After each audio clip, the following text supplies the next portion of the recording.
அதனால இனி வருங்காலங்களில் இன்னும் போட்டிகள் அதிகமாக கூட்டணி ஆட்சி என்பதுதான். அதிமுக பாஜக இணைவு குறித்து செய்தியாளர் எழுப்பிய கேள்விக்கு தேமுதிக பொதுச் செயலாளர் பிரேமலதா விஜயகாந்த் பதிலளித்துள்ளார். நீண்ட நாள் அப்படின்ற மாதிரி ஒரு விஷயம் இருக்கு. இன்னும் ஓராண்டு காலம் இருக்கிறது. இன்னும் பல விஷயங்கள் இங்க நடக்க இருக்கிறது.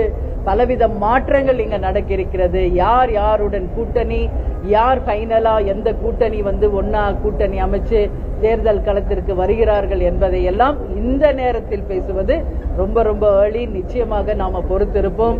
2026 தேர்தலுக்கு ஒரு 6 மாசத்திற்கு முன்பா இந்த கூட்டணிகள் எல்லாம் முடிவாகும். அப்பொழுது அதற்கான உண்மையான கரெக்டான ஒரு பதிலை உங்களுக்கு நான் சொல்றேன். கூட்டணி ஆட்சிக்கான வாய்ப்பு இருக்கா? தமிழ்நாட்டில் கூட்டணி ஆட்சிக்கான வாய்ப்பு கண்டிப்பாக. இங்க கூட்டணி இல்லாமல் யாரும் இனிமேல் தனியாக ஒரு கட்சி தேர்தலில் நின்று ஜெயித்து ஆட்சியை பிடிக்க முடியும் என்பது அது எந்த கட்சிக்குமே சாத்தியம் கிடையாது என்பதுதான் உண்மை. அதுதான் இங்க பல ஆண்டுகளாக நடந்து கொண்டிருக்கிறது. அதனால இனி வருங்காலங்களில் இன்னும் போட்டிகள் அதிகமாக கூட்டணி ஆட்சி என்பதுதான் இனி வருங்காலத்தில் நடக்கும் என்பதில் என்னைக்கும் தேசிய முற்போக்கு திராவிட கழகத்திற்கும் மாற்று கருத்து இல்லை. இல்ல, அதை பத்தி நாங்க இப்ப எதுவுமே பேசல. அதுதான் நான் சொன்னேன், இன்னும் ஓராண்டு காலம் இருக்கிறது.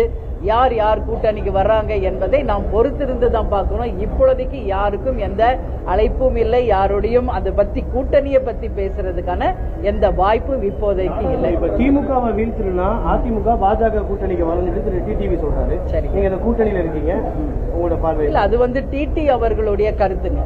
அதனால டிடி அவருடைய கருத்து அவர் கருத்து அது. ஆனா கூட்டணிக்கு வரணுமா வர வேணாமா எல்லாம் இணைந்து செய்யணுமா அப்படிங்கறத அதிமுக தலைமை தான் அது முடிவு எடுக்கணும். இப்போ எல்லாருமே ஸ்கேட்டர்டா இருக்கிறது பலவீனம். இது எல்லாருக்கும் தெரிஞ்ச ஒரு விஷயம். அனைவரும் ஒன்று சேர்ந்தால் மிகப்பெரிய பலம் தான். ஆனால் இதை பற்றி முடிவு எடுக்க வேண்டியது அதிமுகவும் அவங்க தலைமையும் தானே ஒழிய அதை பற்றி நான் கருத்து கூறுவதற்கு ஒன்றுமில்லை. சரி, செய்திகளை உள்ளது உள்ளபடி தெரிந்து கொள்ள ரெஃப்ளெக்ட் நியூஸை சப்ஸ்கிரைப் பண்ணுங்க.